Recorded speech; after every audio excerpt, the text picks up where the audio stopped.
কিছু না কারো কাউকে খবর দিব না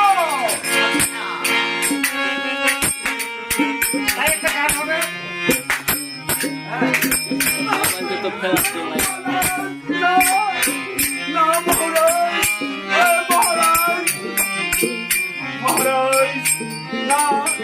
এই যেগুলো শুয়ে আছে এইগুলো কারিনা করছে কারিনা করছে আমি কারিনা করে ভাই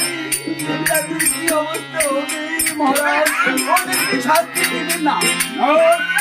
এই এই রমণী কে কোন রমণী কে